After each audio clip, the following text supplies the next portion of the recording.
Hello and welcome to Starbase, Texas, or what we here at SpaceX like to call the Gateway to Mars. I'm Amanda Lee, a build reliability engineer at SpaceX. And I am Dan Hewitt with SpaceX Communications. Everybody, welcome back to Starbase. If you've been following along, today is going to mark the third attempt to get our 10th Starship flight test off the ground. First one was back on Sunday. We stood down then to troubleshoot an issue with some of our ground systems, had a leaky hose. We replaced that, got to our attempt yesterday, lost our battle with the weather gods and some anvil clouds in the area, but we're hoping the third time is the charm. Yeah, fingers crossed for sure. Yeah, so at the moment, we are actively loading propellant onto the vehicles. Our engineers are on console, monitoring the vehicle, all of the systems as we count down to liftoff.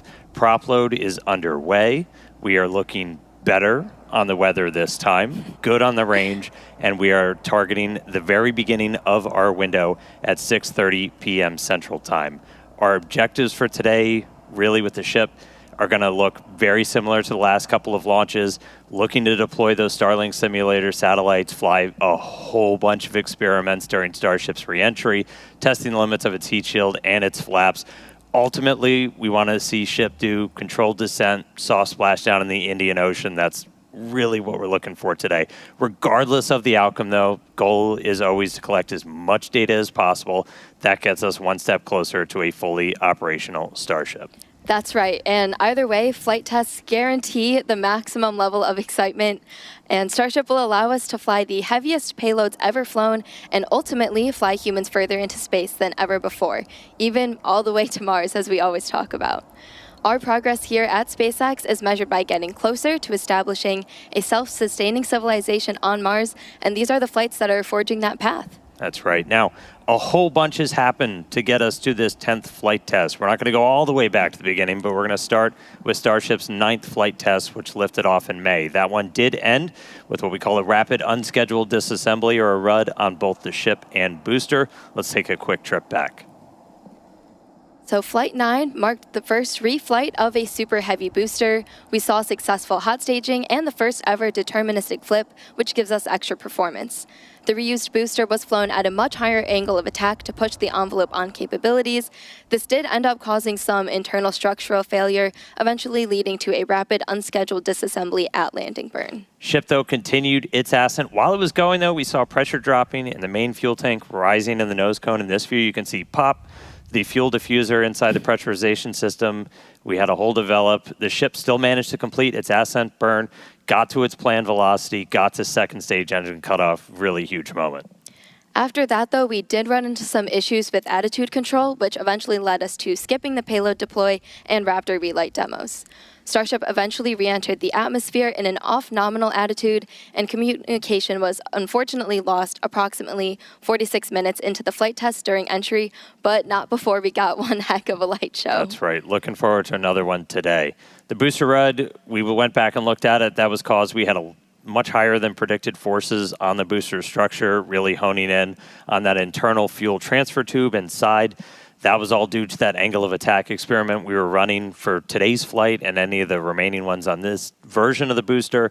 We're just lowering the angle of attack for the booster as it comes in, relaxes those forces, minimizes the likelihood that we see that kind of structural failure. Yeah, and then over on the ship side, we redesigned the part of the fuel pressurization system that failed on Flight 9. We put it through a more rigorous test campaign and subjected it to flight-like stresses, and eventually we were able to actually run it for more than 10 times the expected service life with no damage, which was super exciting. Yeah. Our goal is always, of course, to make it through all of the objectives we set, but any result that teaches us more about Starship performing in the real-world environment helps us to make those targeted iterations and improve quickly. Yeah, that's kind of been the secret to our success. That's how we developed Falcon 1, our first rocket. That's how we developed Falcon 9, which we've already flown more than 100 times just this year. A little insane, and 500 flights overall. Yeah, super exciting for Falcon 9. And again, we're trying to follow their lead and launch, learn, and repeat. Yeah, so we finished Flight 9. We were getting ready for Flight 10, and if you followed along, we originally had a different ship number 36, that was slated to fly on Flight 10, but that experienced a pretty major anomaly during its static fire test out at our Massey's test site. We were actually in its second static fire, a 6 engine. We were loading cryogenic propellant on board.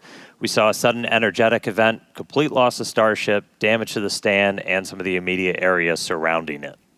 The most likely root cause that we were able to identify was undetectable or under-screen damage to a composite overwrapped pressure vessel, or COPV, in Starship's payload base section. To address this probable cause, we are operating the COPVs on Starship at a lower pressure and also implemented additional proofs and inspection methods. Meanwhile, though, got to maintain our launch schedule, got to keep testing, so we pivoted to actually using the launch pad, the same one we're stacked on right now, to do ship static fire tests, something we had never done before. A retrofit was the fastest path to get back to flying. The team was able to engineer, implement a solution. We used a ship transport ring, sawed some stuff off, welded some stuff on. We're able to mount the ship, load propellant using what we usually use for the booster, and then do 2 different static fires on that orbital launch mount, doing that in a matter of weeks. Yeah, it was really an incredible turnaround to see. And the static fires did give us the data we needed to progress to launch, and are a prime example of our engineer and technician teams working together to build creative solutions to keep us charging forward to bring Starship online. Yeah, even while we did all of that, we're still in the process of rebuilding that Massey's test site. That's where we want to continue testing our ships in the future, and we're getting it ready for that next generation of Starship version 3. Yeah, very excited. I'm looking forward to it. Yeah. Okay, back to the rocket on the pad currently. Starship is the first orbital launch vehicle engineered to be fully reusable. It's built for frequent flights and a significant amount of payload. It is the largest rocket ever made, ever flown. largest flying object in human history. It's going to be the vehicle that enables our foundational mission to eventually bring humans to Mars. I recently, just yesterday, got a chance to do a deep dive into kind of everything big picture Starship. Had some special guests, Elon Musk and Bill Riley. Let's take a look back. We're about to launch the largest flying object ever made, but this isn't on the radar for everybody, and we know that. So we want to kind of take a beat, pull back, do a little bit of Starship 101. To do that, I've got some special guests crashing the webcast today. Joining me now in Star Factory, Elon Musk, Chief Engineer at SpaceX, Bill Riley, our VP of Starship Engineering. Thanks for being here, guys. I know we got a rocket about to get off the pad, but let's start people off like high level. Like, why are we here? What the hell are we doing here? Well, I don't know about everybody, but I'm here to try to build into the future that I imagined and dreamed of as a child, where starships with people are out among the stars exploring the universe. Yeah, so the why, it's always important to explain the why of things. And the why of Starship is that we want to be a multi-planet species to extend consciousness beyond Earth, I think for two main reasons. One is to ensure the long-term survival and prosperity of life as we know it in consciousness, which if we are a multi-planet species and ultimately a multi-stellar species out there among the stars, the probability of survival is much, much longer. That's kind of the, defensive aspect or life insurance for life collectively. But then there also need to be things that are inspiring and exciting and that give you reason to live. Life cannot just be about solving one tragic problem after another. There must be also reasons to get up in the morning and be excited about the future. And a future where we are a spacefaring civilization is infinitely more exciting than one where we are not. And we're doing it all pretty unique location. I mean, the pad's behind us. We got rocket on the tower. We got another tower with it. We're sitting inside Star Factory. And I mean, it wasn't like this for very long. This is all pretty brand new. Yeah, I think we moved Starship here in about the early part of 2019. So we've been coming that entire time and seeing the site evolve from a double-wide trailer and a tent where we built Starhopper to the first suborbital test flights. And now we have behind us 2 towers for the first time as we build towards the first operational flight from the second tower at the end of this year. And this beautiful building, million square feet, where we're able to work towards a production line of Starships. Yeah, the SpaceX team has done an incredible job of building out really the most advanced rocket manufacturing facility that has ever existed. This is far beyond any rocket fabrication facility that has ever been built. This is essentially alien-level technology, and it was all built here basically down by the Rio Grande River and close to the beach. It's an incredibly improbable location, and this used to be a sandbar. I think we're about, 3 feet or about a meter above sea level. It really was nothing. If you see the time lapse from sandbar to two launch towers and a gigantic rocket factory with high bays, and we're going to be building something called the Gigabay, which is like one of the largest enclosed volumes on Earth. So it's sort of like a gigantic Borg cube that we're going to be building here for building and storing these gigantic rockets. It's really spectacular, and anyone can come and visit. So because we're on a public highway, and we're literally by a public beach, you can actually come and see the rocket. You quite close up. I mean, you can drive past it, and you can also look at the factory. And anyone can do this from anywhere in the world. So if you can come and visit and check it out. I think it's pretty cool that it's just not right now. Just not right now. Just not right now. Obviously not when we're launching because there's some safety issues. But the rocket's often just sitting on the pad without any propellant in it, and then you can just come here and visit. It's very easy. Yeah, I think it's a really special place. Yesterday, the ship went down the road behind us, and I saw families outside on Sunday going for their Sunday stroll, and they were greeted by Starship going down. And I think that from the very beginning, the thing about Starship, different than Falcon and other rockets that I'm aware of, is we designed it to be mass-produced and mass-produced at scale. And it's not about building one Starship and getting to orbit once. It's about doing it in a sustained and rapid way. Yeah, we're aiming for ultimately thousands of ships to be built per year, which is what's needed in order to construct a city on Mars that is self-sustaining. And the major fork in the road of destiny will be when the Mars city is capable of surviving, even if the resupply ships from Earth stop coming for any reason. And that reason could be something cataclysmic, or it could be that that civilization simply subsided. There's always this debate throughout history of, will civilization end with a bang or a whimper? But either way, if the critical thing is to get to the point where Mars is self-sustaining and can survive even if the resupply ships stop coming for any reason, which means that you need to build an entire base of industry on Mars in order for Mars to survive. For example, it's not simply enough to build a chip, like a computer chip factory, but you need the ability to build computer chip factories. So this is going to really take a lot of tonnage. I mean, my guess is at least 1 million tons to the surface of Mars, and maybe it takes less than that, but it's going to be a lot. But this is a very exciting future.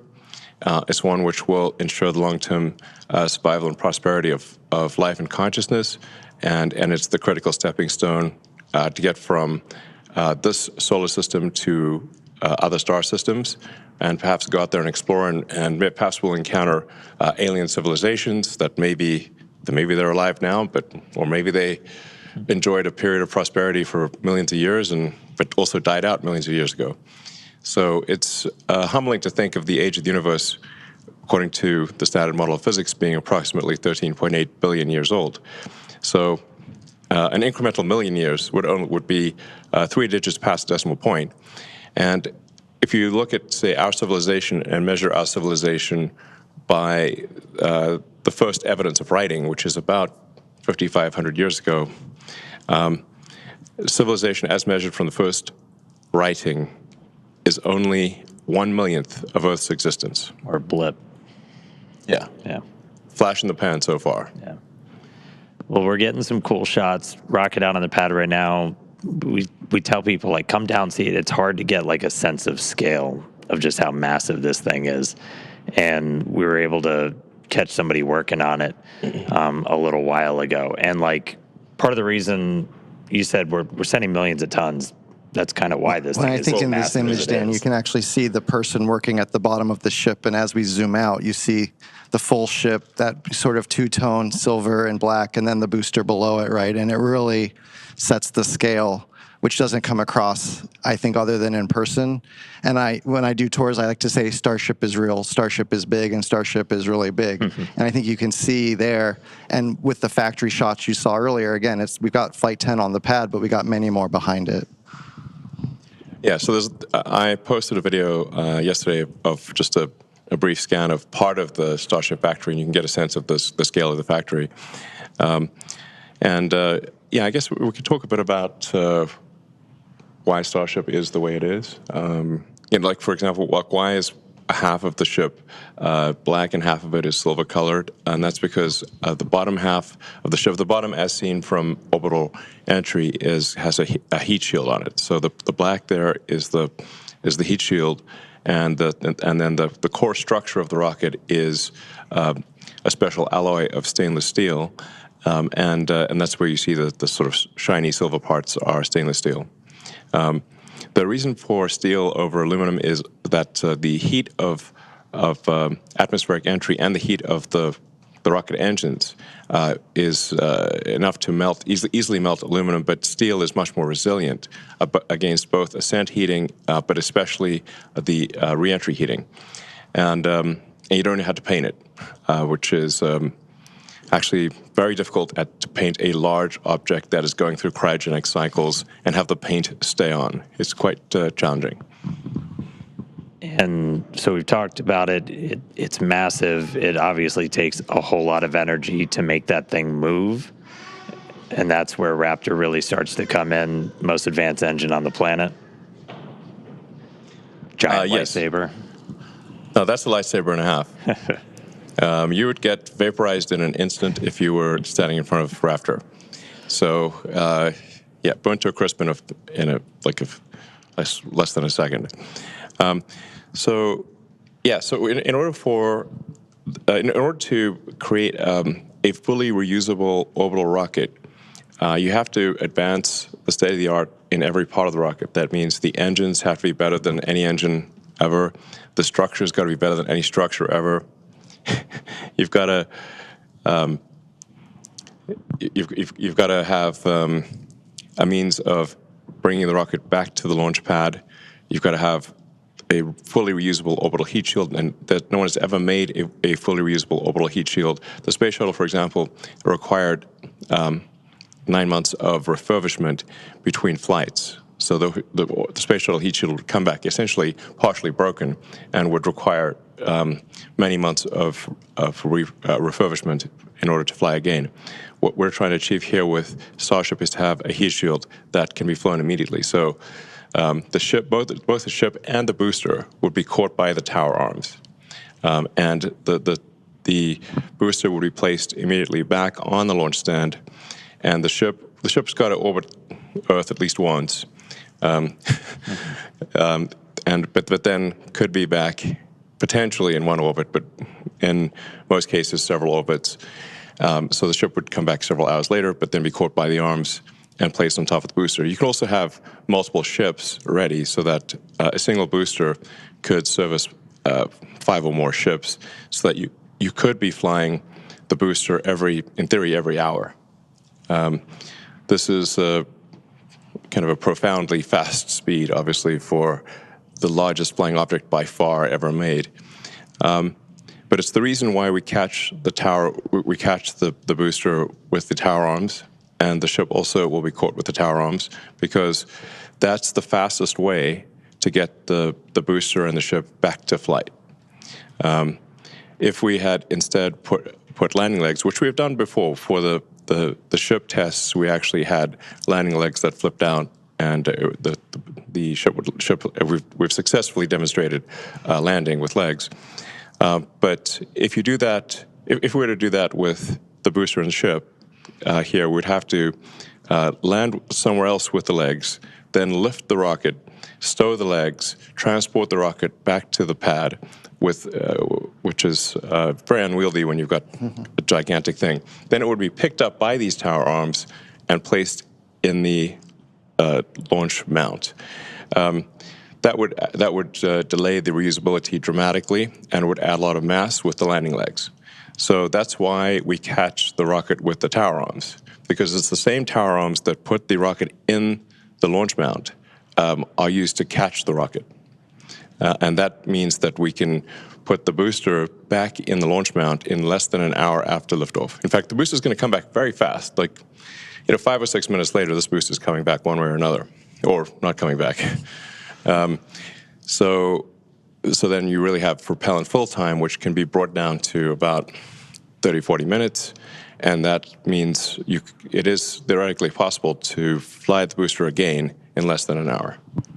I think when I think about it, it's the jet drives up to the jetway, the people get off, new people get on, and it leaves. You don't want to land the jet on a different airfield and then tow it over to the jetway. So it's just operationally simpler and faster. Yeah, we've had a lot of success with the booster, 3 for 3 on the catch attempts. When we bring it back, we've reflown one, so awesome. And then again, Starship superpowers, the whole thing is reusable. So ship reusability is like what we're working on right now.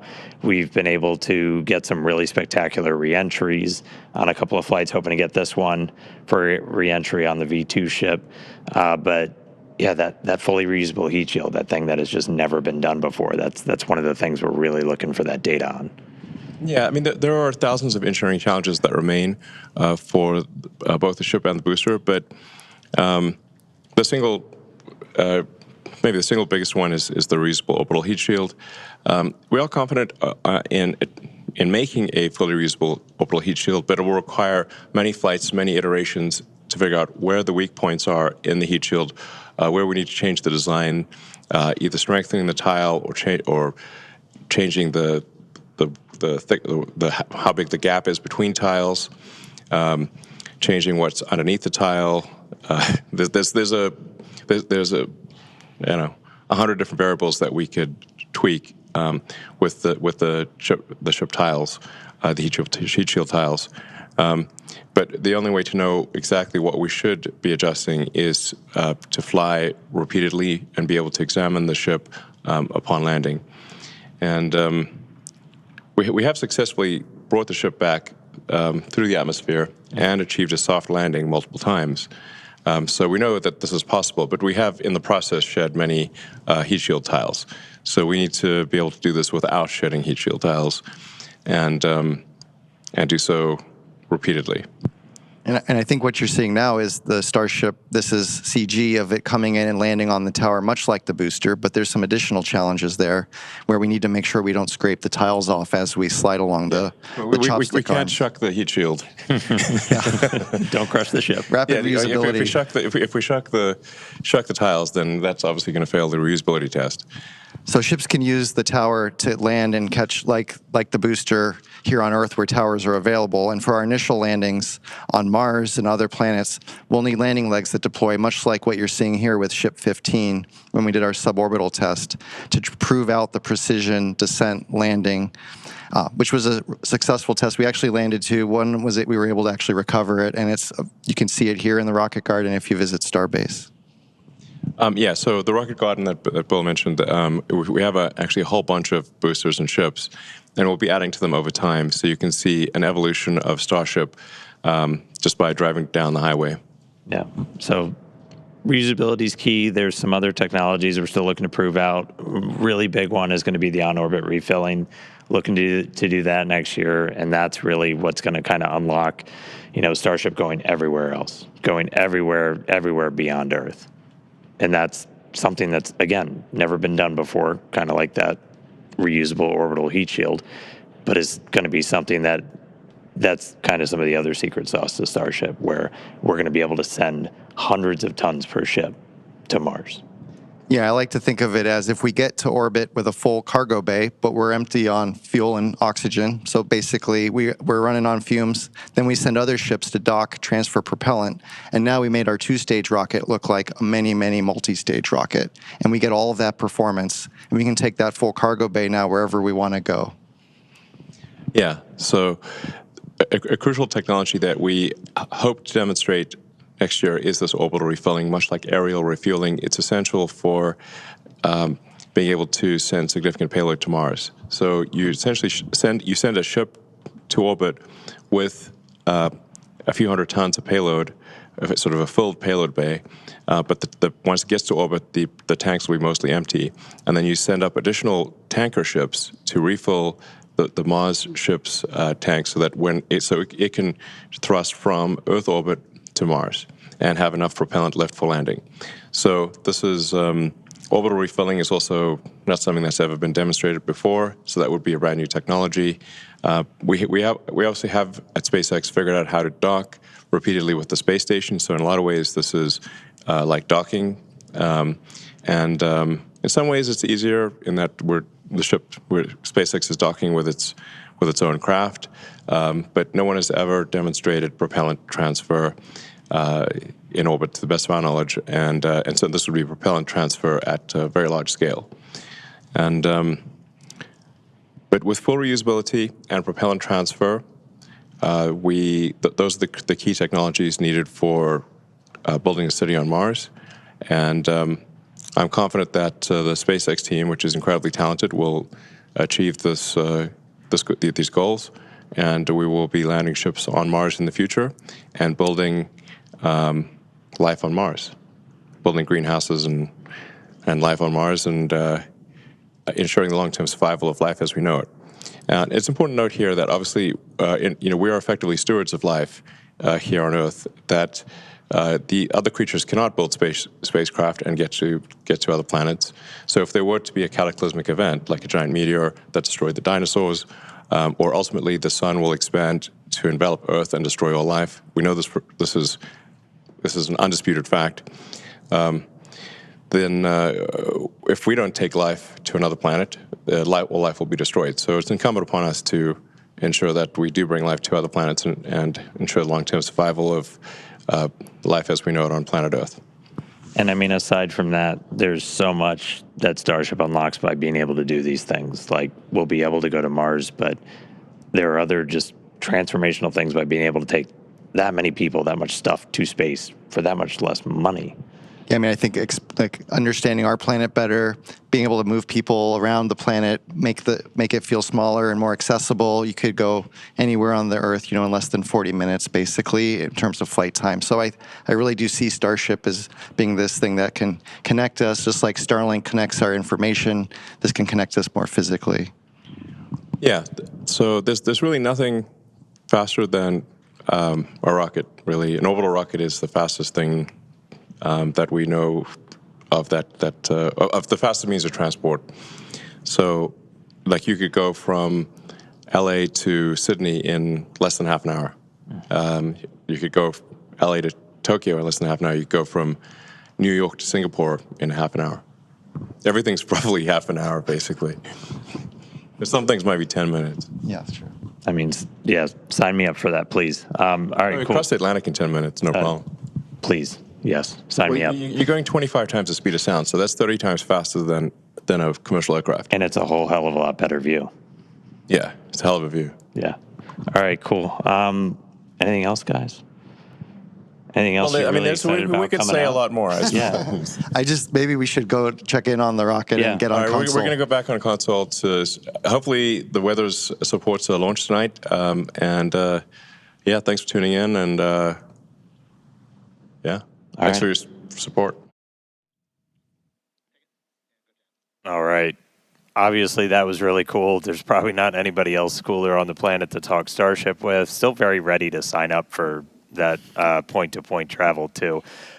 Also, though, it's really hard to relay just how much power is being generated by these engines on this rocket. We try to compare it to something like a little bit closer to home for people. We've used an airplane a lot of times. That's just something a little more tangible to folks. Yeah, if you were to stack Starship up against one of the biggest airplanes out there today, the 747, just one Raptor engine is double the thrust of all 4 airplane engines. Super crazy to think about. And the Super Heavy on the pad right now, which has 33 Raptor engines, is putting out as much power as about 64 747s. Yeah, it's, again, just a tremendous amount of power. World's largest flying object. It's crazy. And again, that was really cool to just go through that.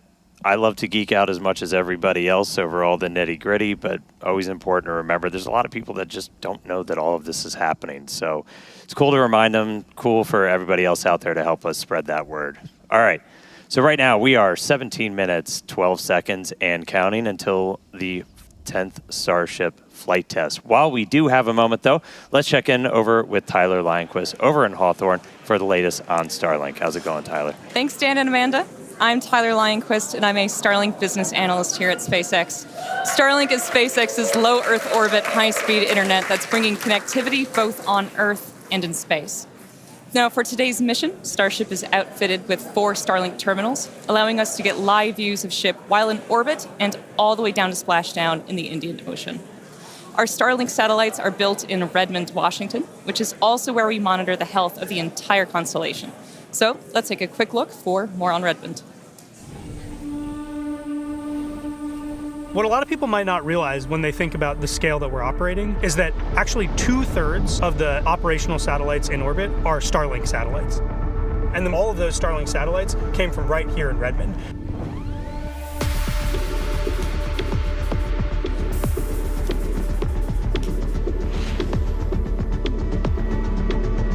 We've currently got a constellation of over 8,000 satellites that are flying around in orbit.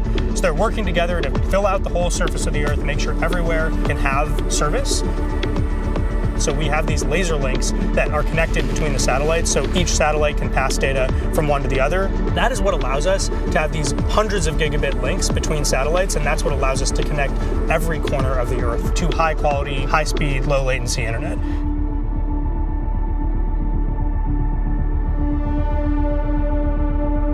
When you think about that Starlink that you have at home, the technology that's in there and that's in your antenna is very similar to the antenna that's on the satellite. We use what are called phased array antennas, which is a fancy way of describing an antenna that's made up of many little antennas that work together in order to direct their energy to a specific spot on the ground without a motor.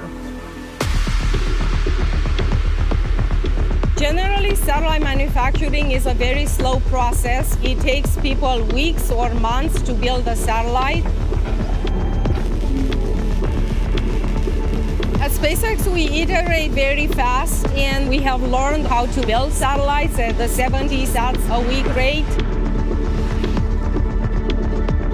As we have focused a lot on production rate, we have not forgotten about our satellite reliability, which is critical to our mission.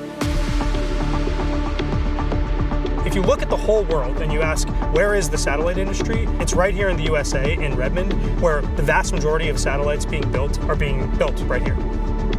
Starlink is a truly game-changing technology, and it's all supported by the global satellite constellation from this space here in Redmond. And we're really just getting started at the very beginning of what we want to do with Starlink. Now, as we mentioned earlier in the show, one of today's objectives is for SHIP to deploy Starlink simulator satellites that represent the advanced V3 satellites Starship will be launching in the future. And as you can see here, once Starship reaches a nominal orbit, the payload door will slowly begin to open to prepare for deployment. The Starlink satellites will be dispatched relatively quickly, one at a time, like a Pez dispenser, as you can see on your screen. They'll be situated in one long stack, taking up as little space as possible, allowing for an efficient deployment sequence. Once a set of Starlinks are deployed, the next set advances and deploys until they are all drifting away from Starship to prepare for their on-orbit life. Each Starlink V3 launch on Starship is planned to add 60 terabits per second of capacity to the Starlink network. That's more than 20 times the capacity added with every V2 mini launch on Falcon 9. So we're talking about a massive increase in performance all around, which will ultimately enable Starlink to serve as the communications backbone of the missions to the moon and to Mars. So for now, we're going to turn it back over to the team at Starbase. Thank you so much, Tyler. Okay, let's turn our attention to today's flight profile, which will feel familiar because it is. We're looking to get our first re-entry with this iteration of SHIP, and we're again intentionally stressing Super Heavy during its return. The next generation booster is on the horizon, so the objective is to push and learn all we can from this current version. All right, let's jump right in. As always, it's going to start with liftoff. Super Heavy ignites 33 engines lifting off from Starbase and ascending. It's going to power that ascent for about 2.5 minutes until we get to hot stage separation. Super Heavy shuts down all but 3 engines, deeply throttles the remaining ones, stage 2 lights its, and flies away. We have stage separation, a directional flip. It's going to descend. We're going to do some landing burn experiments and then do a splashdown in the Gulf. Meanwhile, SHIP continues on with its ascent burn, again reaching a planned suborbital trajectory. We'll attempt to deploy 8 Starlink simulator satellites and then head back for re-entry, where we'll be testing multiple experiments, including missing tiles, metallic tiles, and intentionally loading the vehicle's flaps. SHIP will also attempt a flip maneuver, and if all goes as planned today, we'll conclude the test with a soft water splashdown in the Indian Ocean. So that's what we have on deck for Flight 10, which is just about 11 minutes, 40 seconds from launching. That's right. And so just a quick status check-in. So as you said, we're about 11.5 minutes away. We have some good news. We got our latest range and weather status, and surprise, everything is looking green today. Thank so goodness. that's the biggest news that we were looking for. Again, weather is the main watch item for today, but we are green right now. We're not tracking any issues with the vehicle or ground systems, so we are looking pretty good for launch. We did all of our normal pre-flight checkouts with all the different vehicle and pad systems. At this very moment, we're almost done, or we're pretty far into our prop load on SHIP and a little bit more to go on the booster. Yep, looking closely, it looks like we're nearly closed out on SHIP, like Dan said, about 70% of the way through on both methane and LOX on the booster side. We'll continue loading prop for a while. We'll close out at about T-minus 30 minutes, 20 seconds on SHIP, and then 30 seconds later, we'll finish up loading prop on the booster. Yeah, so bottom line, a little over 10 minutes to go. range is green, weather is green, vehicles looking healthy. We're looking good to launch right at the top of our window at 6:30 p.m. Central Time. Can't wait. All right, now let's quickly talk about Mars, since everything we do is part of our foundational mission to get to the red planet. Each Starship launch is to learn more and more about what's needed to make life multiplanetary and to improve ship to the point where it's taking millions of people to Mars. Yeah, we've shared the plan previously in the last couple of months. We're looking to start sending the very first Starships to Mars next year. These missions, not with people. We're just looking minimally viable landers, so let's just prove that we can get there. And so we're just going to focus on learning as much as possible, but looking at all of those different phases, you know, prop load, prop transfer on orbit, sending stuff out to Mars, doing the transit, doing the entry, and just doing a landing. And in our next window, around 2028 to 2029, we're going to attempt to land the initial infrastructure and start delivering more equipment as well, while evaluating available resources on the red planet. And we will also have Optimus on board for the ride, who is designed to do the initial heavy lifting. Oh, looks like we're doing some flap checkouts real quick on the ship as we are coming up on 9 minutes. Back to Mars, though, as those wrap up by about 2030, 2031, we'll continue to increase the payload per ship, build out more infrastructure out there on Mars's surface, start to mine some of those resources, set up some propellant generation plants, build up some fuel and some oxidizer to send Starships back from Mars. By the time we get all the way to 2033, we're looking to double the amount of payload we're sending with each ship as we get closer and closer to building a self-sustaining presence on the red planet. Yeah, definitely lots of exciting missions ahead of us, and these are going to be crucial to setting up what we'll need for humans to eventually inhabit the planet, and we won't be doing this alone.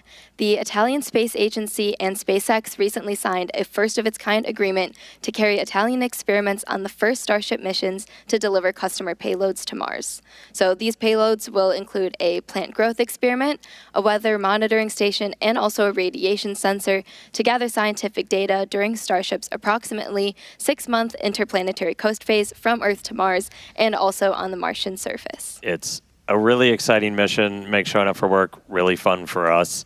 We're going to need to launch a whole lot more, though. So while we're just under 8 minutes away from launch today, let's head back over to Tyler and Hawthorne, talk a little bit about how we're going to be increasing the number of Starship launches going forward. Tyler? Thank you, Dan and Amanda. So to put it plainly, in order to launch more Starships, we need to build more launch pads. And that's exactly what we're doing at Space Launch Complex 37 at Cape Canaveral Space Force Station in Florida. Now, Pad 37 has a storied history, most recently with the Delta IV rocket and for the missions for the U.S. government. And prior to that, the pad supported critical development for the Apollo lunar program in the 1960s. And we are honored to have the opportunity to continue making spaceflight history at Pad 37 with Starship. But first, we need to optimize the pad. So earlier this year, we started dismantling some of the existing infrastructure to prep the site for Starship operations. This will include up to 76 launches a year, with up to 152 landings at that location for Super Heavy and for Starship. And to support this flight rate, we plan on building 2 launch pads. Each will have 1 tower that can support launch and landing, plus deflector systems, launch mounts, and water deluge systems. This will also include a propellant farm that will produce propellant on-site and serve both launch pads. So there is a lot of work in progress, but Pad 37 is only one part of our plan for Starship operations in Florida. A few miles away from Pad 37 at Kennedy Space Center, our 380-foot-tall vertical integration facility called GigaBay is under construction. Once complete next year, GigaBay will be capable of housing multiple Starships simultaneously for rapid assembly and integration. And meanwhile, at Launch Complex 39A, we're building Starship's infrastructure to support up to 44 launches and up to 88 landings a year, independent of operations at Pad 37. So with 2 launch complexes in Florida, we'll have the ability to fly up to 120 Starships annually, not including our flights from Starbase.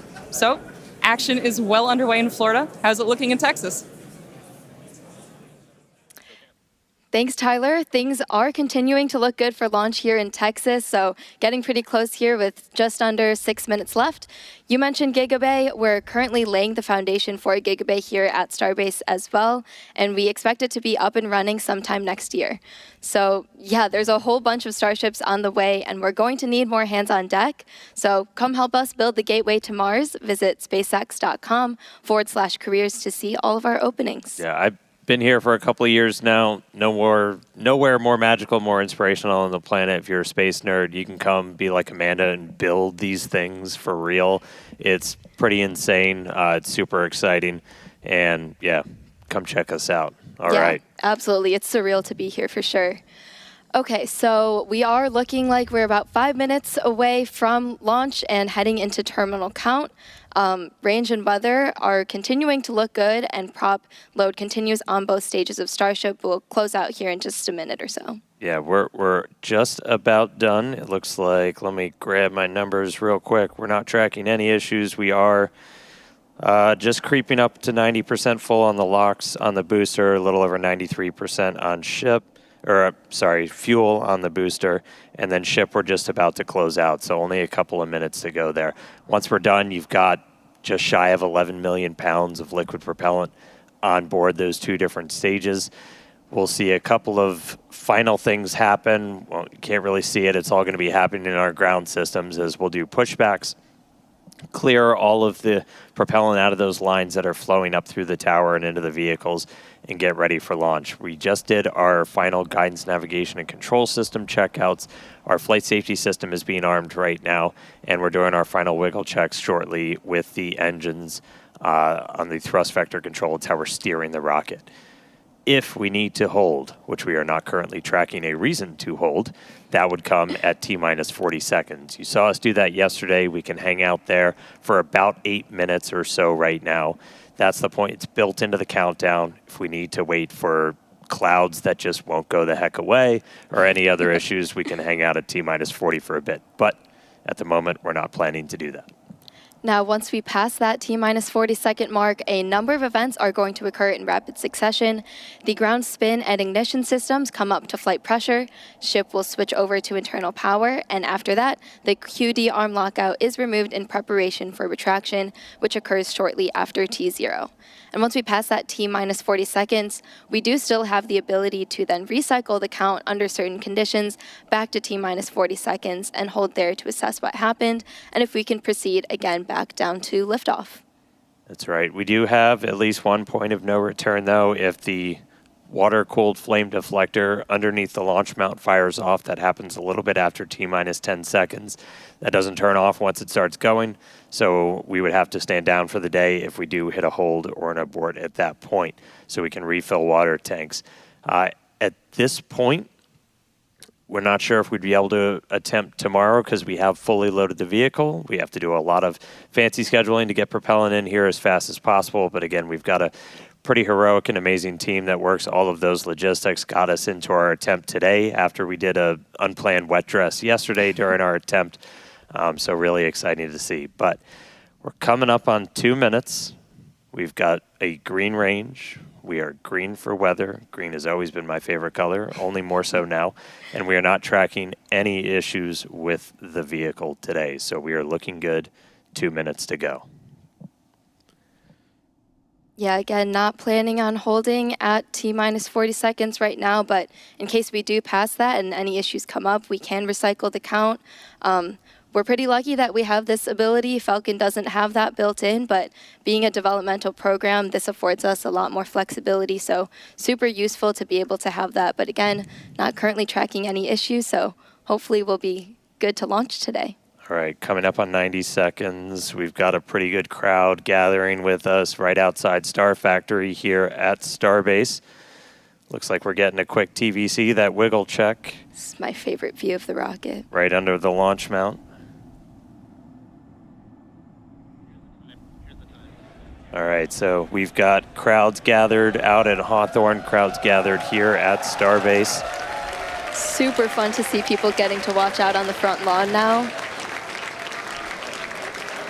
1 minute to go to launch.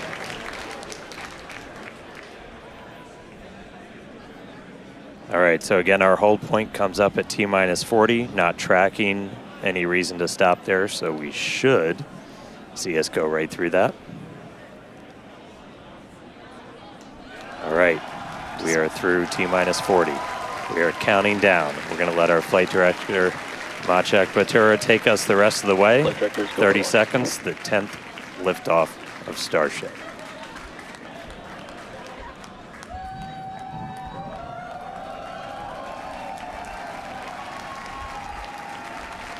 T-minus 15.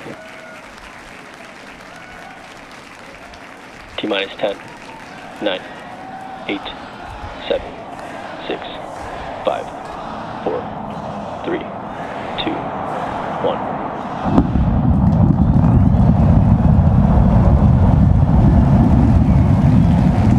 We have liftoff.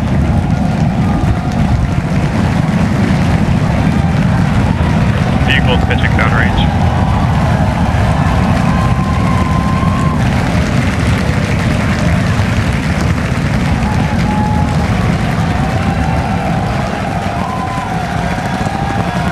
Booster chamber pressure nominal.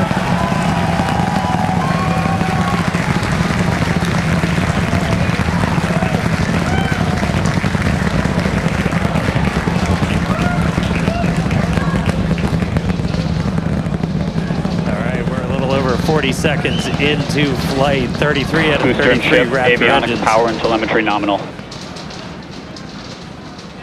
Getting good call outs, healthy systems on the booster as it starts to pitch over the Gulf.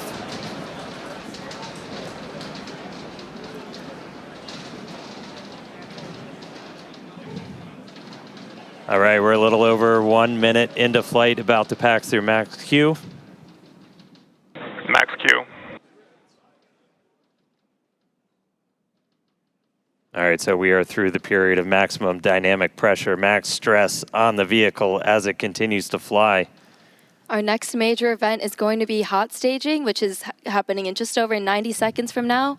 To get ready, the booster will shut down all but 3 of its Raptor engines. The clamps holding the 2 stages together will release, and the Starship second stage ignites its engines. The ship then separates from the Super Heavy booster and heads to space.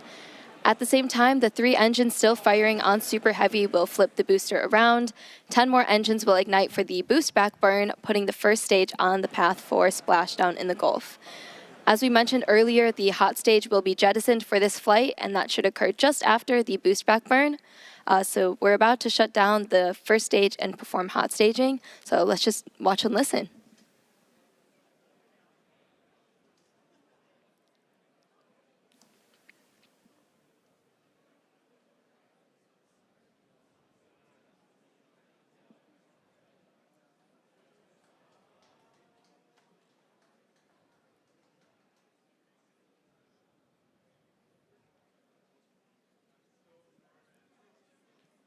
All right, seeing the engine start to throttle down.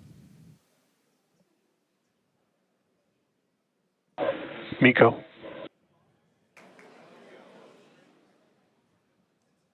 Ship ignition. Boost back burn startup. Stage separation.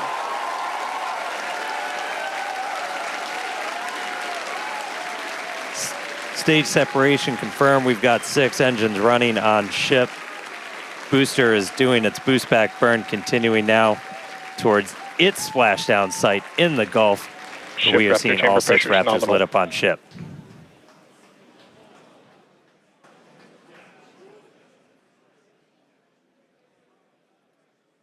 You heard them report ship chamber pressures nominal, so that chamber pressure, just that expected thrust level in those Raptor engines on the ship. 3 vacuum optimized, Ship 3 sea avionics, level, power and all telemetry looking nominal. good.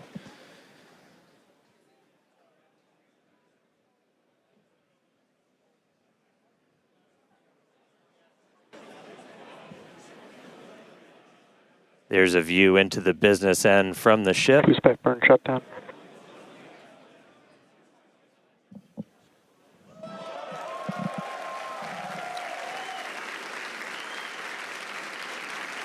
All right, so at this point, we finished our boost back burn, so that was shut down. So that's the the first of the 2 burns after a launch that the booster is going to do today. So now it's headed towards the Gulf. It's not going to be quite as an aggressive of a flight down. We relax that angle of attack a little bit, but we are then going to be looking for it to do its engine tests for the landing burn, and those are going to be a little unique this time. Yeah, typically we start with all 13 inner engines lit for that landing burn and bring that down to just the center 3. But one of our test objectives for today is to simulate what an engine out situation would look like. So we're going to be intentionally turning off one of those center 3 and instead lighting one of the engines from the middle 10 ring. Yeah, we did see one of those engines in the middle ring shut down during the initial ascent. Oh, looks like we have hot stage jettison. You can see it floating away there to the left of the booster. Yeah, we did see one of those middle engines shut down during the ascent. Again, we are resilient to engine out on Super Heavy. That's why we're able to get through our ascent. Starship flying on the expected path. There's still a chance that engine could be back in the mix for the very start of the landing burn, so we'll see if we light up all 13. But we've even done a landing burn at the tower with an engine out, so very resilient. We'll see how it does on its way down to the Gulf, though.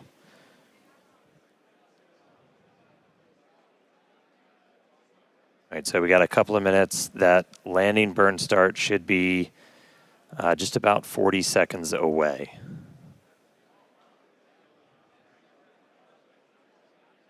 That's always rad. You can see the boost plume itself in the background as it was coming in. All right, about 20 seconds to landing burn. Ship Raptor chamber pressure is nominal.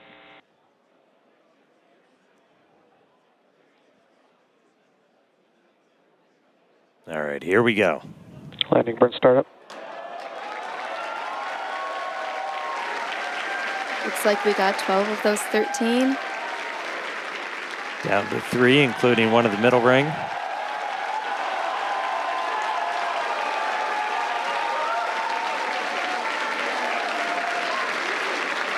Down to 2. Nice little hover. And landing burn shutdown.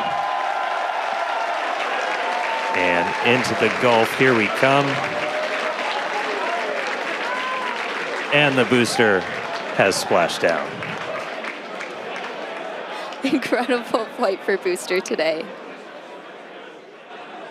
Meanwhile, back in space, about 7 minutes into today's flight, ship continuing its ascent burn. This goes until just about 9 minutes into our flight. That ship engine cutoff is slated for 8 minutes and 57 seconds. We are going to see those 3 RVAC, the Raptor vacuum engines. Those are the bigger circles in that little indicator on the bottom right of your screen. Those will shut down first, and we continue burning for a couple seconds longer on those inner 3 before we hit SECO, or second engine cutoff. Yeah, these views are looking great. Once again, thanks to Starlink for getting us these views. It's just incredible.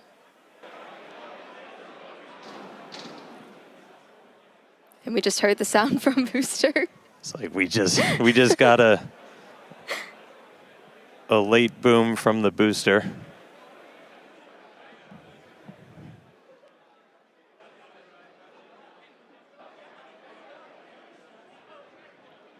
Yeah, we have ship engine cutoff coming up here just shortly. And as we mentioned, today's flight test is not an orbital flight, but rather one that demonstrates Starship's orbital capability. Starship is on terminal guidance. All right, entering the final phase of this burn.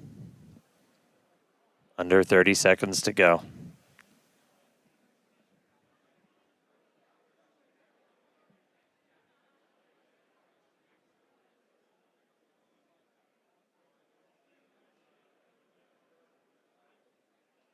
All right, shut down the vacuum engines.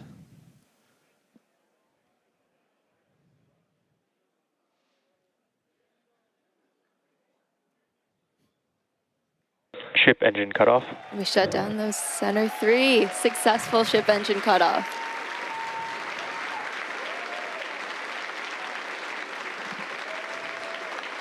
Seco, baby. There we go. That's what we want. Nominal orbit insertion. All right, we just heard the call out for nominal orbital insertion.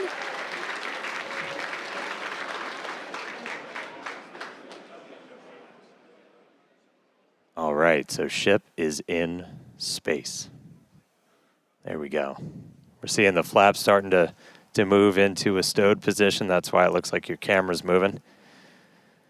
Yeah, exciting to see Starship safely in space, and super pumped to see all the team's hard work in action here today. And of course, as guaranteed, it's been an exciting day so far.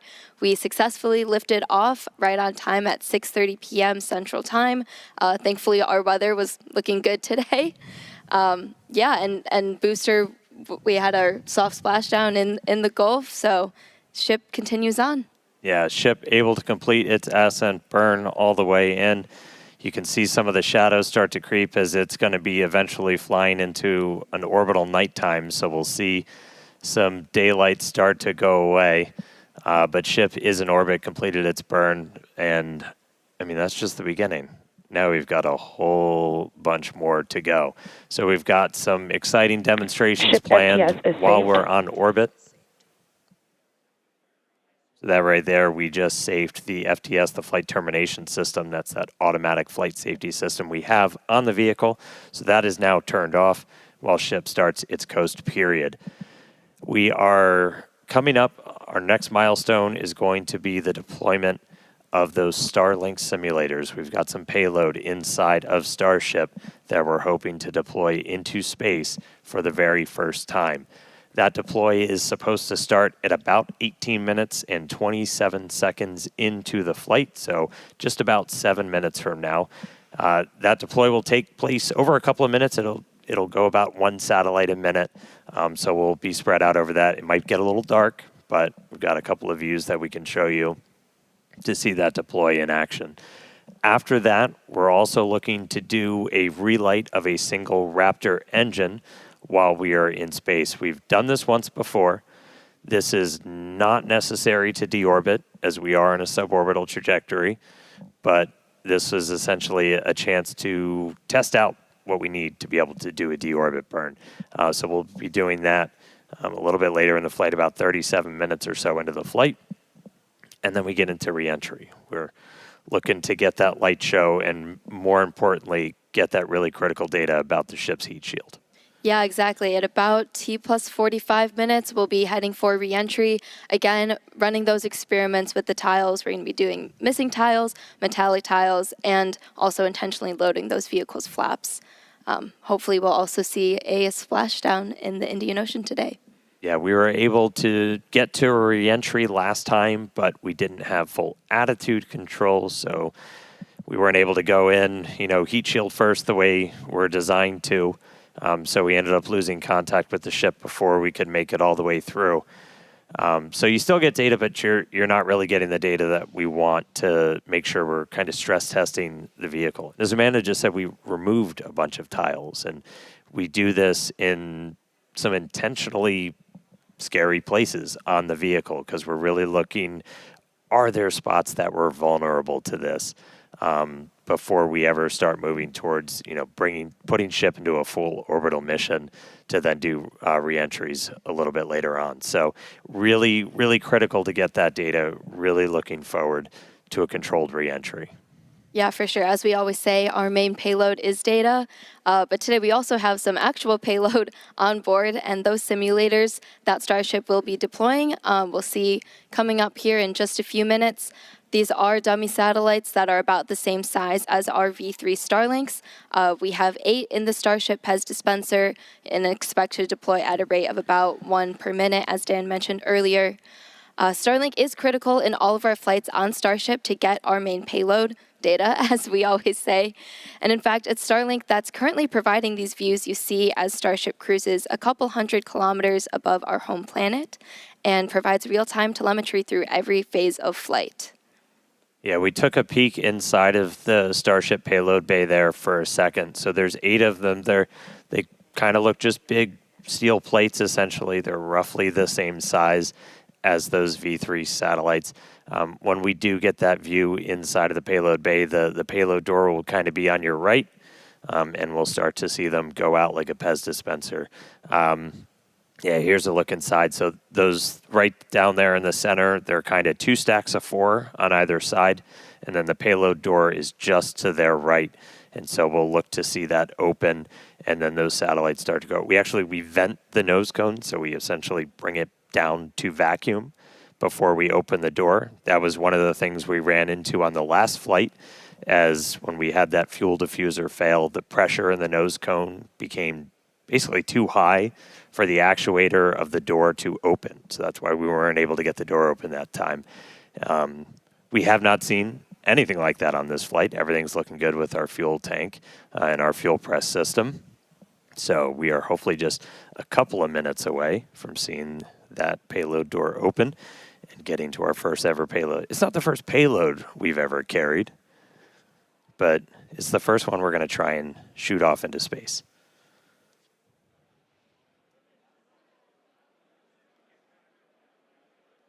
All right, so I think we're supposed to open the payload door in just about a minute and change. And you're seeing a little bit of residual gas. And we opened the door once. I want to say it was back on Flight 3 when we were able to make it up into space. And you'll kind of see a lot of that gas rushing out into the vacuum of space. It's the residual that's left over after we've already vented it down. So kind of a cool light show. And then we'll get ready to deploy those payloads out.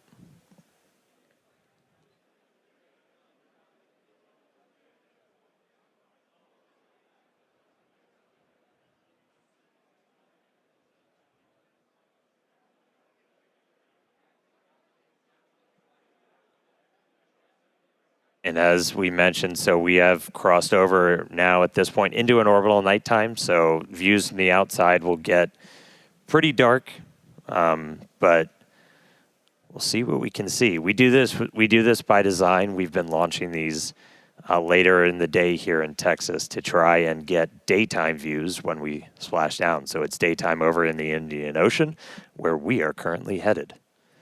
Just a few seconds until we expect those payload doors to open.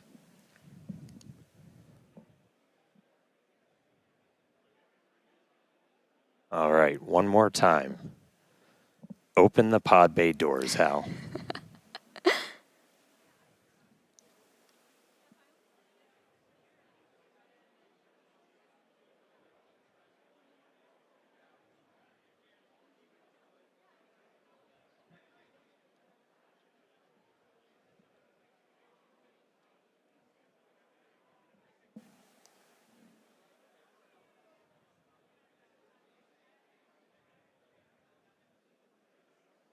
So we are currently in payload deploy prep.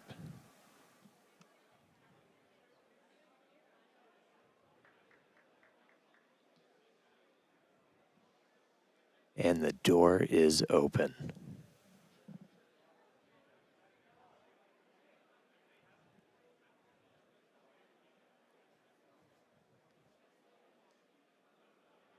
All right, so the payload door is open. We should see the first satellite start to deploy at about T plus 18 minutes and 27 seconds. So should be only about 30 seconds. So one step closer. Hal listened this time. He cooperated. He opened the payload door for us. There's a view kind of behind the Pez. You're looking out into the vacuum of space. About 15 seconds until payload deploy.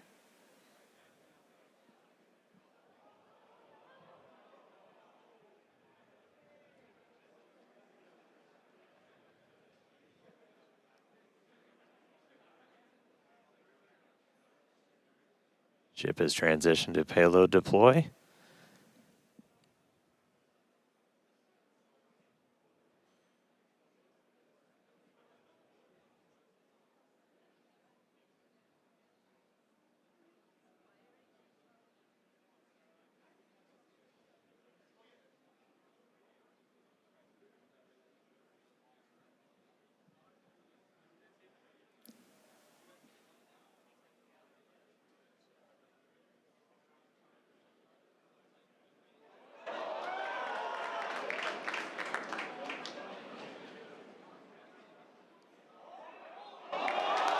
There we go.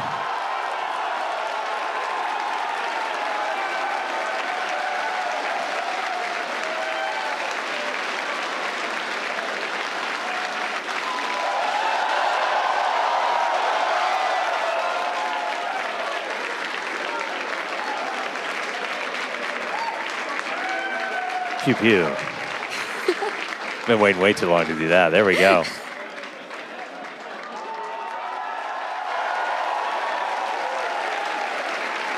There goes another one.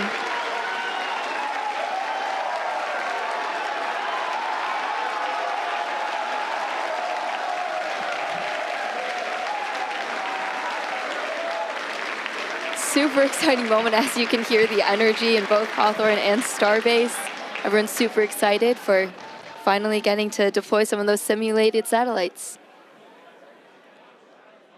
Pez system moving down. Next row. There we go. As we said, we're going to do about one every minute or so. And this is just kind of a dress rehearsal for when we're going to be deploying the V3 satellites. And these are just a massive, massive increase to Starlink's capability. Each one of them has it's 60 terabits per second of capacity that's going to get added to the network per launch. That's 20 times more than what we're adding with every single Falcon 9 launch today, which, you know, step increase in capability. There goes another one.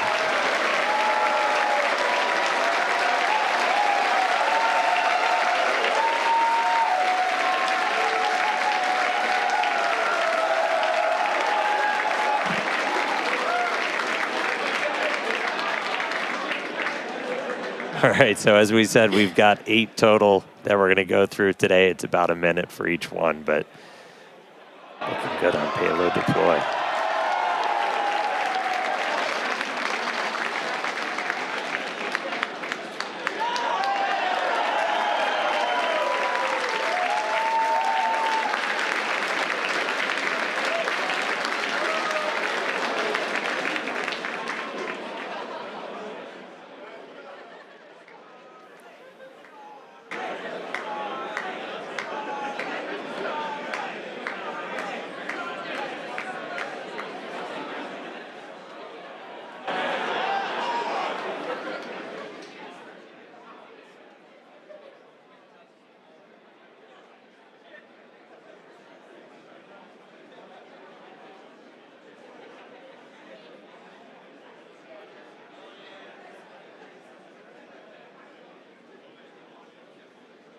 All right, so we're about halfway through. When we actually start launching the V3 Starlinks on Starship, we're going to be flying about 60 each time. So it'll be about an hour to get through a full stack. But again, it's just going to be a massive increase in the amount of bandwidth. It's going to enable, gigabit upload, download for people with Starlink, anywhere on the planet. And for us, Starlink is just a tremendous part of just the Starship flight test program. Yeah, absolutely. Always getting us that data. And yeah, the amazing views we have on the vehicle today. Yeah, views brought to you by Starlink of us deploying Starlink simulators before we deploy actual Starlinks. How deep does it go? All right, another one firing out.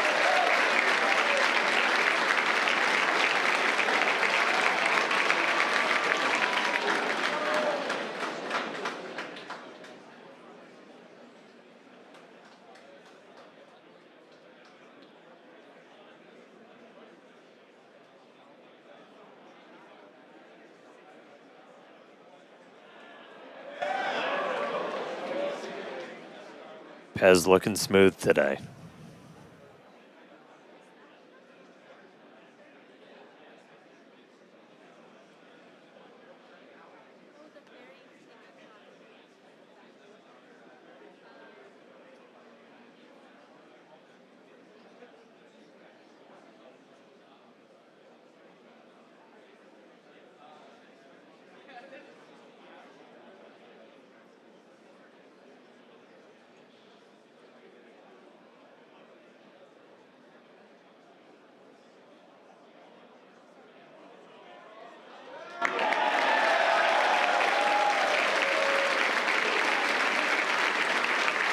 right, looks like we've got one left.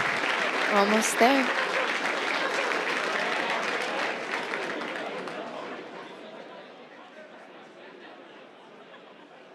Yeah, there you go. One remaining, so 7 of the 8 have been deployed. One more to go.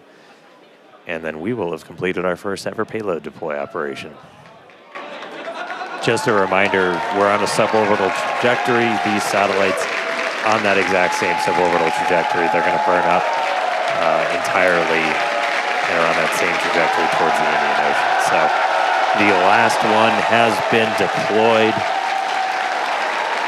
Starlink simulator payload complete. Heck yeah, everybody. Loving the energy from Starbase and Hawthorne.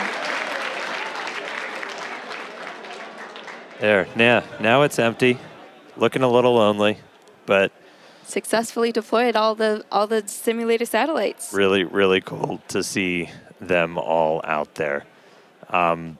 Again, people that have followed know Starlink's really critical for the Starship program, in addition to, getting all those views back from the cameras on Starship, which this is an external view. As I said, it's dark outside right now. The lights are off, so it's going to be hard to make stuff out. But in a little while, the sun's going to start coming up as we get to re-entry, which is going to be really critical. We use Starlink for Starship data. Cameras also use it on the cameras that we use to bring you views of these launches and also, hopefully, of the re-entry and splashdown. We'll see what we get from the Indian Ocean today. And that's just kind of how it all comes together. Like, we're using Starlink on the planet, off the planet. With Starship, we actually get pretty insane. If you're in the space industry, bandwidth to space is usually pretty minimal. We get about 120 megabits per second. That's split between our high-definition video and real-time telemetry. We get that every phase of flight, including re-entry. So it's not just giving us views of re-entry, but we're getting all of that engineering data in real time through phases that it used to be impossible to get that in real time. So just really incredible. Yeah, Starlink definitely affords us all this capability. And reminder, it's the world's largest satellite constellation operating in low Earth orbit to deliver high-speed, low-latency broadband internet. This provides internet access to people all around the world, many of whom had never had connectivity before. Today, Starlink serves more than 150 countries, territories, and other markets, with over 6 million active customers and counting. To meet the growing global demand for high-speed internet, SpaceX expanded its factory in Bastrop, Texas, and also introduced Starlink Mini, as well as an upgraded version of the Starlink standard kit. All right, now with payload deploy complete, Starship is now going to close its payload bay door and continue to coast towards Earth, around Earth, towards the Indian Ocean. Sorry, I'm really excited today. We are in space, people. Still a lot of major events to come, though. We are looking to relight one of those Raptor engines at about 37 minutes, 33 seconds into the flight, followed by atmospheric entry, hell of a light show, and splashdown. So we're going to go on a quick break, take a quick coast, sit back, enjoy the views. A little bit dark now, but they'll get better soon. A couple of space jams. We'll be back in just a few minutes for that Raptor relight and then re-entry. See you soon.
All right, welcome back, everybody. If you're just joining us, Starship just successfully deployed its first ever payload. We got 8 of those Starlink simulators out, and now we are expecting the relight of a single Raptor engine. That should be coming up in just a little under a minute.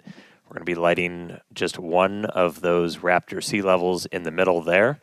This is not a deorbit burn. It's a demonstration of what we'll have to do for deorbit burns, but we've done this once before. This is something we're really going to have to do when we're doing orbital missions. So it's a pretty critical test. We are just a couple seconds away.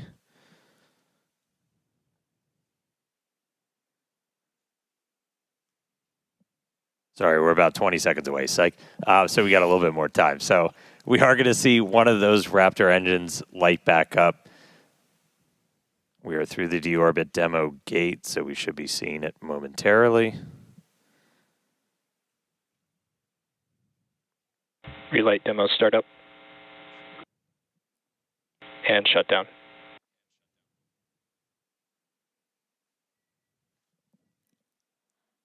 All right, looks like we confirmed the relight of one of those center Raptor engines.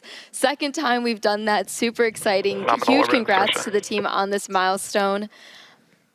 Very exciting to see. That was a cool light show. Yeah, I get to do a mini version here. So again, that's going to be really critical for when we're doing deorbit burns. Like as you're going through, which if you don't have one of these, my God, they're so much fun. But like you're able to actually like light. Oh, Dan, turn it on. Light that engine. Not set my co-host on fire. And that's what we'll eventually do to, break out of orbit, come back down to Earth. So really cool to see one of those engines light back up again in space. That was our last in-space thing. Very exciting. We're going to be heading back for re-entry at about T plus 45 minutes. So we're going to take another quick break, and we will see you soon.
Starship is slowing for entry.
Starship is approaching entry interface.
All right, so we are back. We are about 45 minutes into the 10th flight test of Starship.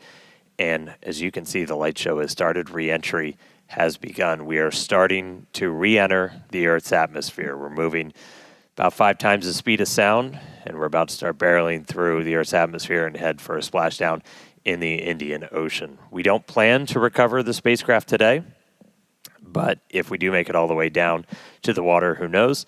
But the goal of this part of the flight is to learn as much as we can about the ship's heat shield. A fully reusable, rapidly reusable heat shield for a spacecraft has never been done before. It's one of kind of the hardest engineering challenges still out there for us. And so this is the time to really dig in and get that data. Yeah, absolutely. And re-entry is a critical phase of flight, so we'll need information on how the ship's system end up performing. And Starlink will also help us gather as much data as possible, which is really the main reason why we do these flight tests. Starlink provides us with one more path to collect data to help us rapidly iterate on Starship's design. And if the ship manages to make it all the way to re-entry, we'll collect valuable data on the spacecraft flying through the Earth's atmosphere at hypersonic speeds, or more than 5 times the speed of sound. Yeah, throughout history, a lot of times this is when you go into just a complete data and insight blackout, where that plasma sheath builds up around the outside of the spacecraft that blocks all of your signals that are trying to fight through to talk to either satellites out in space or towers down on the ground. Starship's big size kind of gives us awake, but What really helps us punch through is the fact that we're using Starlink. We're operating at just a much higher frequency. That's not what we want to see. So we just saw some of the aft skirt just take a hit. So we've got some visible damage on the aft skirt. We're continue to re-enter though. And again, we are intentionally stressing the ship as we go through this. So it is not guaranteed to be a smooth ride down to the Indian Ocean. We've removed a bunch of tiles in kind of critical places across the vehicle. So seeing stuff like that is still valuable to us. We are trying to kind of push this vehicle to the limits to learn what its limits are as we design our next version of Starship. So 47 minutes, 45 seconds into the flight, excitement ticking up a little bit on re-entry already, but the light show is continuing. This re-entry is going to take about 20 minutes or so until our planned splashdown. We were trying to splash down about 1 hour and 6 minutes into the flight. Yeah, and one day Starship is designed to land on Mars where there are obviously no runways or other humans to help us out. So we are doing propulsive landing instead of more traditional means such as parachutes. And propulsive landing enables us to have more rapid reusability with these vehicles. Yeah, the ship itself, it's a little over 50 meters tall. We've got those 6 engines on board, the 3 vacuum, the 3 sea level, and they're down in that aft skirt region, which flaps have control. All right, so at this point, the flaps have control. That means we're getting into a dense enough part of the atmosphere that the flaps can start controlling us. We're not only reliant on those kind of reaction control system thrusters.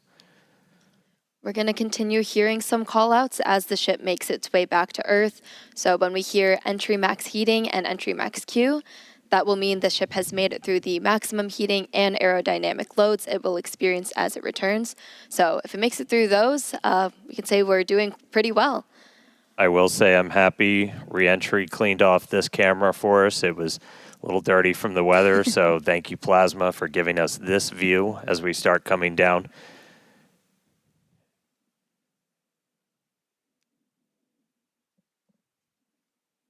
The hit we saw to the skirt, definitely interesting. I will note, when we started doing these missing tile tests, we were intentionally removing them only in the skirt, as that's, that's not over your fuel tanks or anything else that's kind of structurally critical for keeping the entire vehicle together. That obviously exposes your engines, so that could do some things for our landing burn, but for now, we are obviously continuing with this re-entry. We are committed. Indian Ocean, here we come. 50 minutes since launch. We're going to see those colors start to build up a little bit. We are at the point where we're in dense enough atmosphere that the flaps have control. So about 74 kilometers in altitude.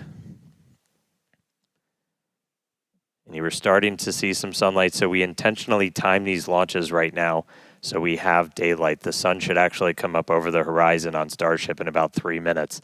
So as we get a little bit further into this re-entry, that inky black below you is going to start to look like clouds and hopefully a bright blue ocean as we make our way down onto the other side of the planet.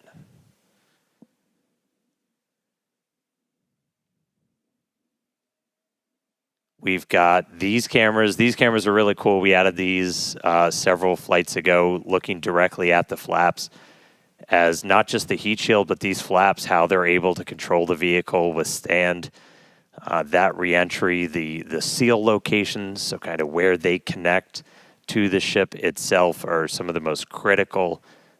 We will do missing tiles on those where, again, we're trying to... We're kind of being mean to this Starship a little bit. We're really trying to put it through the paces and kind of poke on what some of its weak points are. I mean, we even have missing tiles over some of those fuel tank sections of the ship itself. And so we're really trying to see what are our limits. We're doing this over a completely empty area over the Earth.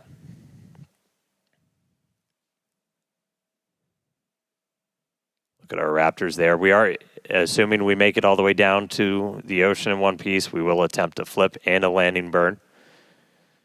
We do have at least one buoy, everybody's favorite camera person, out in the Indian Ocean right now, being powered by Starlink. So that's at our planned landing location. So if we're able to get any live views of the ship, that'll essentially tell you that we nailed our target.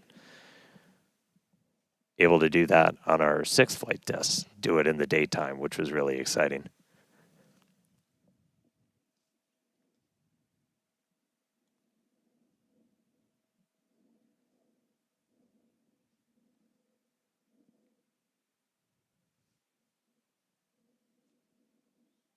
All right, so we're about 10 minutes until we're probably going to start hearing some of the other big milestones coming up.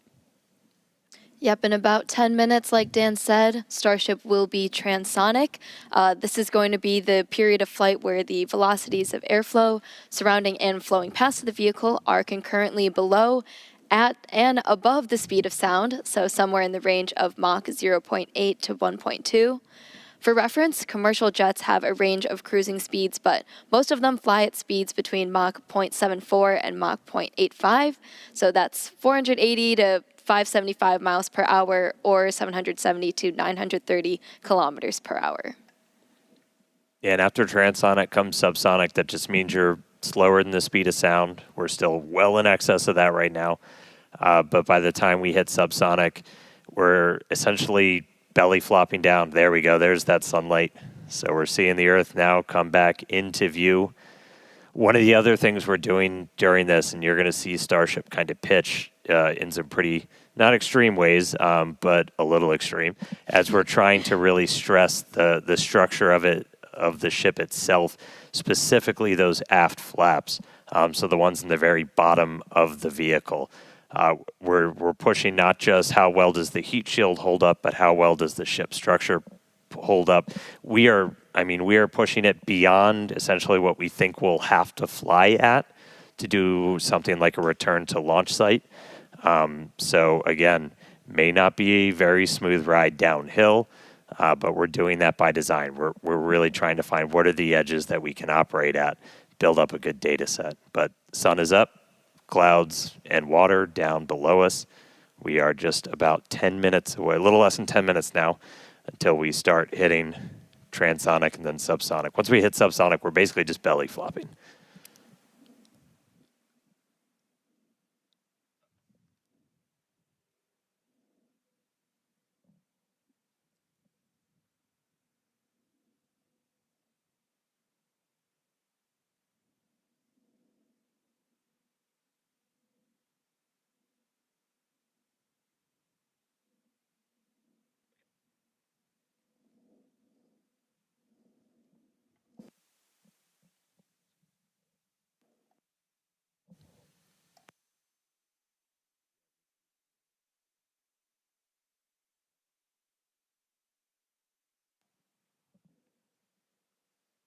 All right, so about 55 and a half minutes in, you can see the sun is up. Again, we intentionally designed these flights to lift off in the evening here so we get these daylight views so we can get as good a video as possible on the ship, assuming we make it all the way down. We've got at least one buoy powered by Starlink that's out there in the landing zone in the Indian Ocean, hopefully giving us a view again.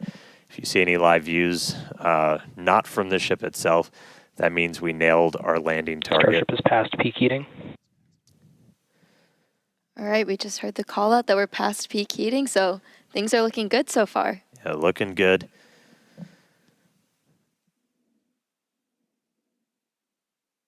And at this point, again, the flaps are controlling, so this movement you're seeing is that forward flap moving to try and just maintain control, maintain attitude of the vehicle as we're coming down.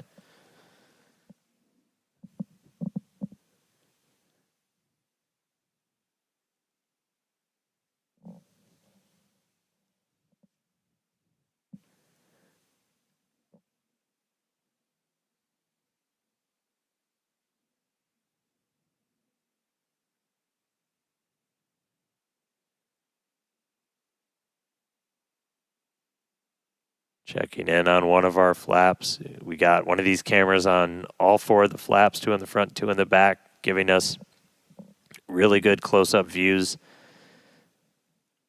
As we obviously don't have a camera that can see the entire heat shield. These give us kind of the best that we can do. But looking at those flaps is really, those are just, super critical for controlling the ship. You have some ability to maneuver kind of cross range. So as you're coming in, you can see in that indicator at the very bottom right that we've pitched up quite a bit. So again, we are maximally stressing those aft flaps right now. Looks like we got a little bit of burn through the very bottom part of it. Everything's still looking good. Ship maintaining control.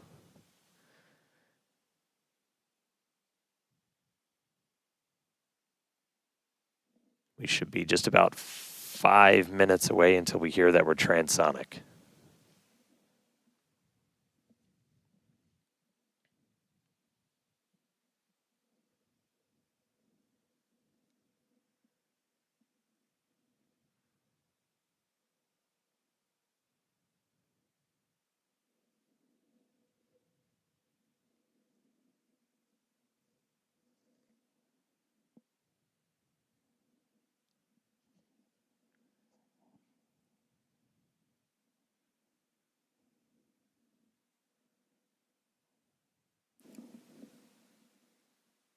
Still a little bit toasty on the aft skirt of the vehicle as we continue coming in. Again, we are intentionally stressing the flaps so we can learn all we can.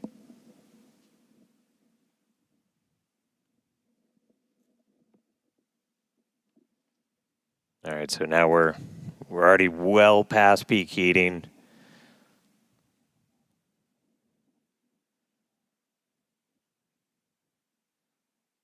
Just about 48, 49, counting down to 48 kilometers in altitude. Expecting that transonic to come, so transitioning between the speed of sound and subsonic slower than the speed of sound in just a little under 4 minutes from now. And right now we've got kind of a lot of forward momentum, a lot of forward velocity, and then eventually by the time we hit subsonic. All right, here we go. So this is what we've been talking about, where we are going to essentially try to fully deploy those aft flaps and really stress them out. So again, this is meant to test the extremes for the vehicle.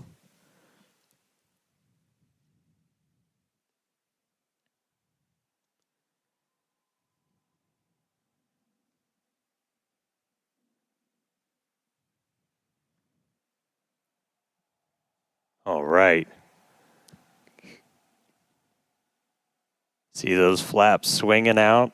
Again, we're putting ship through the ringer on this flight in.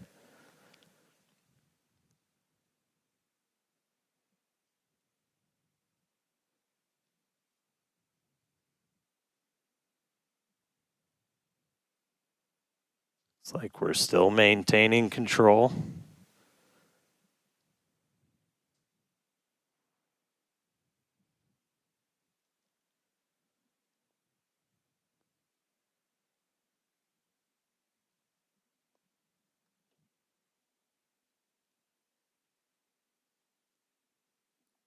All right, flaps earning their paycheck today, getting through kind of that max stressing.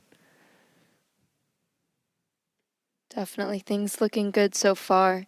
We're about 2 minutes out now from Starship becoming transonic. One cool thing to note as we get some of those views showing kind of the whole length of the ship, one of the changes we made after Flight 6 was to change the tile line a little bit. So we had kind of scaled back the number of tiles significantly, as when we go to catch these ships, you don't want to, I think as Elon said, you don't want to shuck the ship as you catch it and knock all those tiles off. So we knew we were going to have to kind of peel back that layer a little bit. And the first time we did it was on Flight 6, and we saw kind of wrinkling and dimples almost in the ship as we were creating these hot spots in the uneven parts of the heat shield.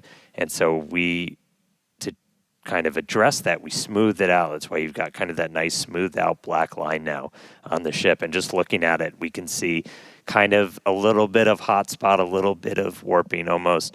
Near the payload door, you can see a little bit of colored patina up above it, but we don't see those kind of deep, almost, they almost look like gouges on that. So it looks like that's been pretty successful. So, all right, we are less than a minute away from hitting transonic.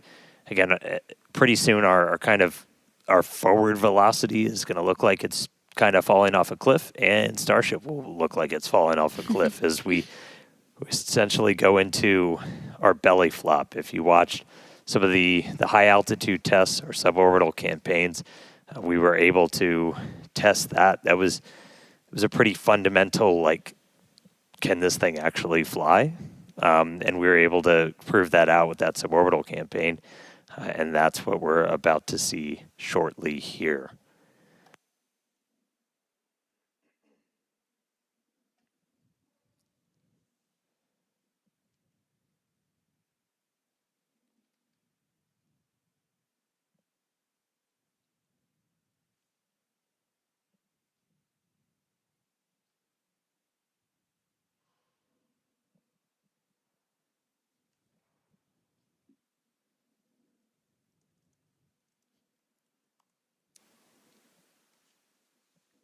All right, so at this point, we've dropped below the speed of sound, so Starship itself is subsonic.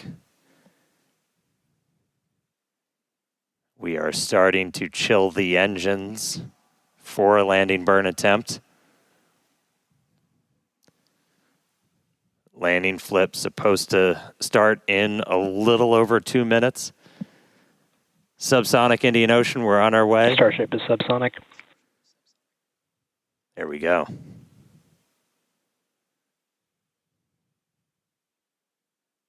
Farewell, space.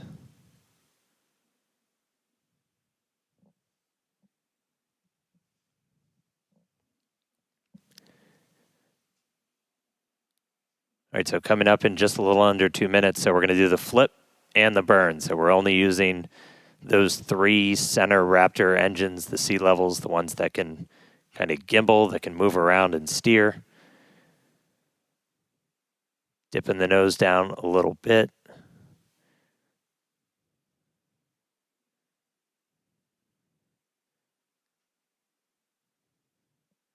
Got 2 of our engines chilled in, waiting on 1 more. So again, we'll attempt to use 3 burns for that initial flip. We eventually go down to just 2 Raptors for the end of the landing burn.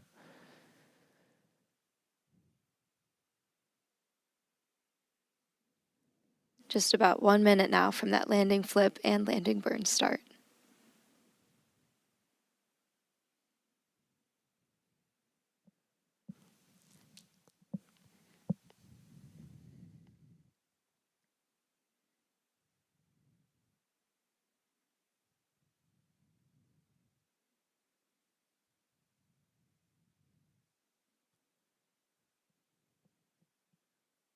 Structurally, we're looking good. Got good pressures in our nose cone for everything.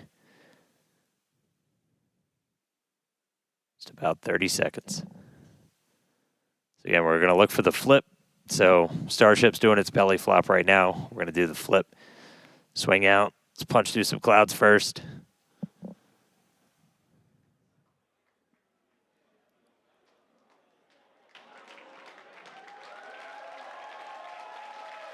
Here we go. Starship landing burn startup.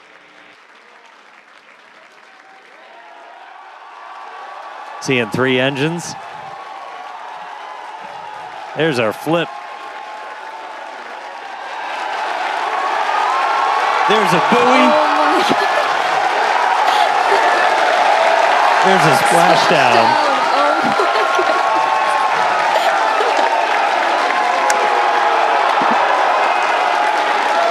Hey.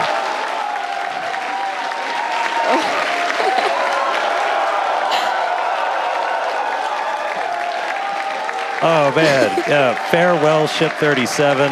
Thank you, buoy cam. Landing, flip, landing, burn.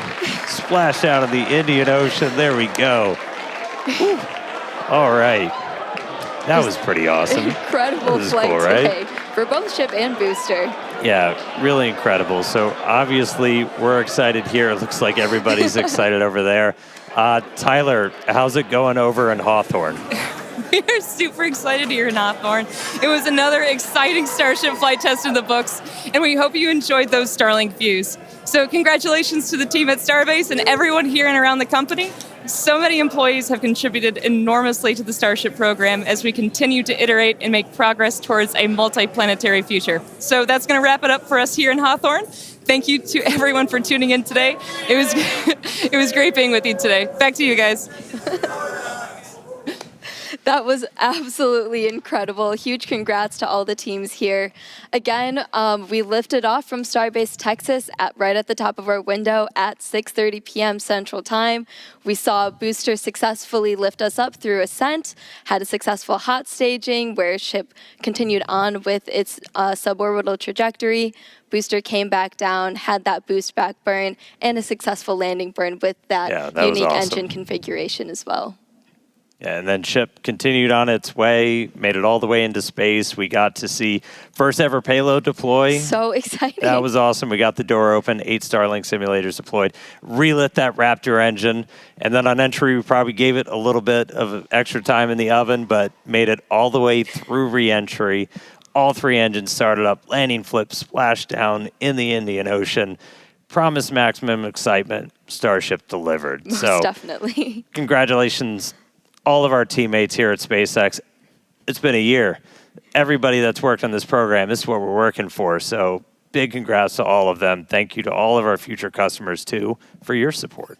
And we'd also like to thank the fine people of Cameron County, including the residents of its newest city, Starbase, as well as the Coast Guard, the Federal Aviation Administration, the Government of Mexico, and the Australian Space Agency. Be sure to stay tuned to SpaceX on X for updates, more of the views. This is just a tiny amount of the views. We have so many views that we didn't get to feature on the broadcast. So we're going to be going through that over the next couple of days, and we'll be posting it all there. Yeah, if you're interested in more launch coverage, head on over to spacex.com/launches for the most up-to-date information. In fact, we actually recently rolled out a new departure board featuring our upcoming launches with details like mission name, launch and landing site, and liftoff time. So be sure to check it out. All right. We just launched the world's biggest rocket. Again, dropped a couple satellites off, suborbital. Incredible payload deploy for today. Nailed that double header into the ocean, splashdown, time to go through the data. Really crazy cool to hit all those objectives today. Yeah, huge shout out to all the teams who make this look easy. And thanks to all of you for tuning in, and we will see you back here for Flight 11. Good night.